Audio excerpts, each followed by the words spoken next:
I wouldn't change anything because first of all, I'm too happy, and so I wouldn't want to fuck with that, right? And second of all, I just really believe in my thesis. I think everybody here under 30 is rushing to do stuff to close insecurities and vulnerabilities, and it's making them do things that they're gonna regret long term, and I just didn't. You know what it feels like to be 27 years old and see your college friends and them making jokes that you work in your dad's liquor store? Like, I just was able to be in my own head and not care about what anybody else thought, and that would be my biggest piece of advice, because I genuinely believe all of you are in a rush for that. I don't think you care about a BMW or a Rolex or like spending a lot of money on a vacation for any other reason because of the psychological aspects of how that positions you to other people. I really believe that. And so I just think people, you know, like the young man, I don't know if he's here, who's like, I'm killing it, I want to start teaching other people. He's so young. Like, anybody could do well at Wall Street the last 6 years, everybody. Like, if you've lost money on Wall Street in the last 7 years, you should literally retire. Like, and call it a day and just leave, because it's impossible not to make money, right? And so like, I think people are caught. I'm saying it over and over. I know a lot of you pay attention. If you're under 32, you are completely misreading the situation. The college debt crisis is coming. This economy will crash. And everybody's behaving like 10 million raising. Like, if you don't make money, you're vulnerable. And so I just think people are misplaying it. I'm very concerned about the lack of patience. People come up, they put up the 5, they're like, yeah, Gary, I love patience, but then I look, they aren't deploying patience. Way too much debating in your 19-year-old head, you know?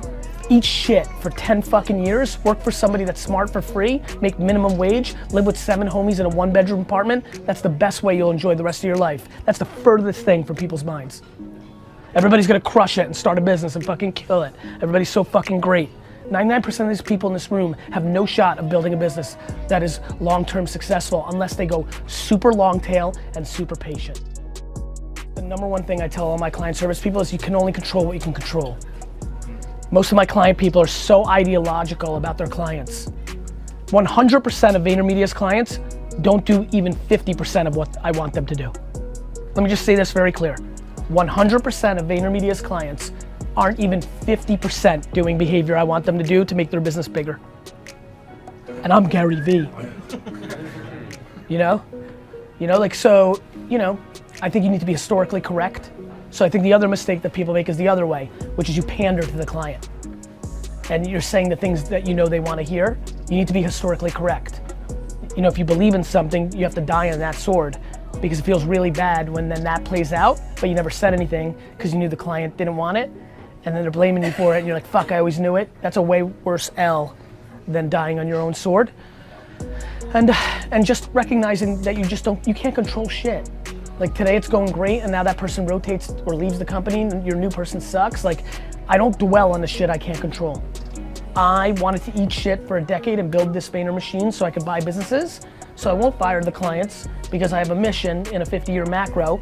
I eat shit every fucking day. I dislike being at the mercy of other people, but I know what I'm doing in a 40-year window, and so that's why I'm choosing. So since I made that decision, I hate when people are like, I hate this shit. I'm like, then quit and go fucking do something else. You're in fucking control. You're in America.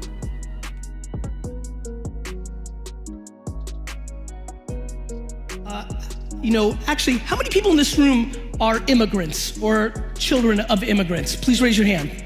Just curious.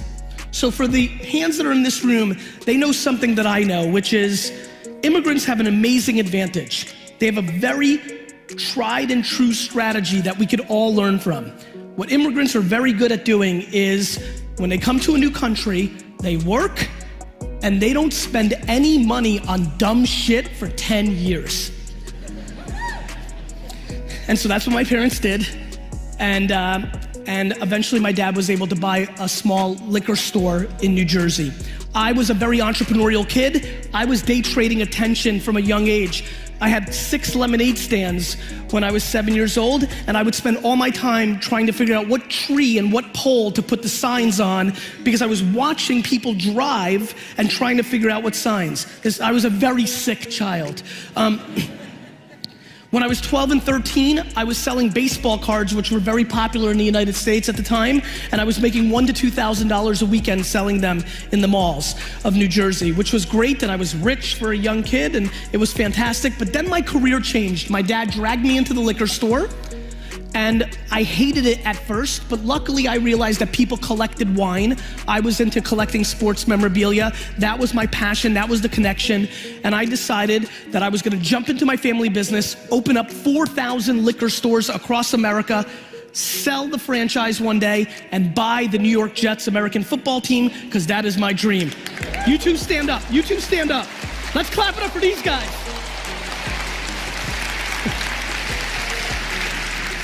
In 1994, I was in my dorm room in college. My friend came over to me, and I want to start wrapping this up and getting it to what matters to you. He brought me into a room. It was the first time I heard coo-coo-ch, which was the internet. I was very excited about it. I didn't know what it was. I said something stupid like, is this the information superhighway? I looked at it. This is, there's a lot of youngsters in here. This was 1994. I literally stood there and watched people on the internet for 5 hours. It was that crazy. It was just that insane. It was so new.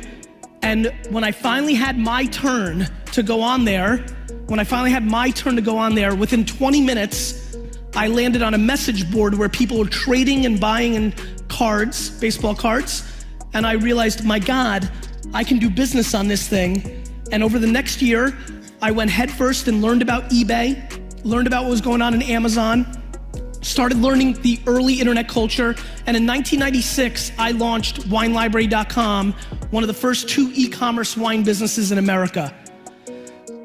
From 1998 to 2003, in a 5-year window, I grew my dad's business from a $3 to a $60 million business on very, very important terms that matter to this entire room. I had no money. It was a $3 million business that had 10% gross profit, $300,000 before expenses. There was no marketing budget. What I needed is to make every penny work like a dollar. So the strategy became day trading attention. When you day trade attention, my friends, here's what you do. You don't overspend on what everybody believes is tried and true. Every single company in this gorgeous conference right now is grossly overspending money on things that they've been doing for the last decade, because it's the things that they accept, or the reporting justifies it, or they're just lazy to try something new. Everyone. And so what you do when you day trade attention is you have to find angles. What's underpriced? How many people here do email marketing or have done email marketing in their lives? Raise your hands. Perfect, a lot of you. In 1997, I started an email newsletter. Most people that came into my liquor store didn't even know what email was in 1997. I collected, and in 1998, I had a 200,000 person email newsletter with 91% open rates. Now, it's not because I was a genius, and I know a lot of you sit here just like I do with emails that are 13 to 23% open rates today. It's that in 1997, nobody was emailing. We hadn't ruined it yet. One thing I promise you, more than I know that the sun will come up tomorrow, I know that marketers ruin everything.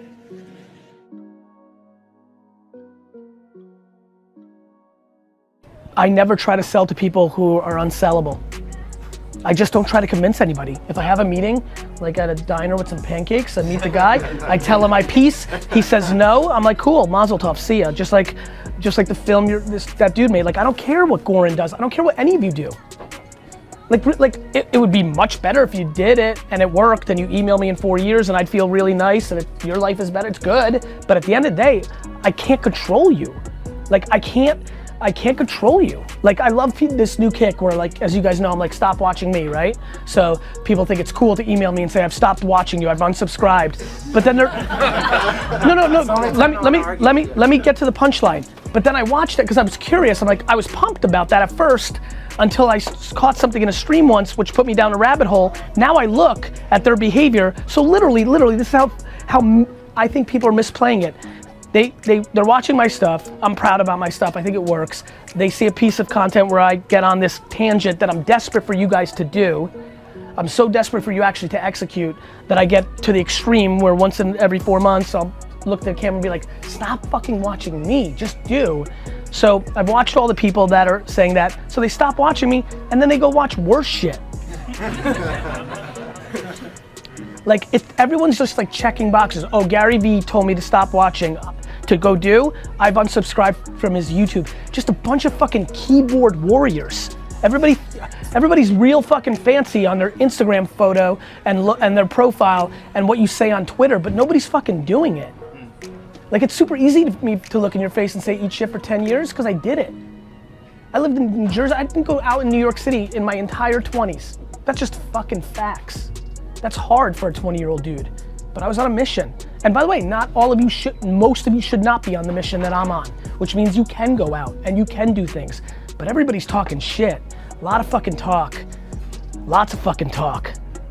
And fucking, I'm telling you, there's a bunch of fucking fakers in this room right now.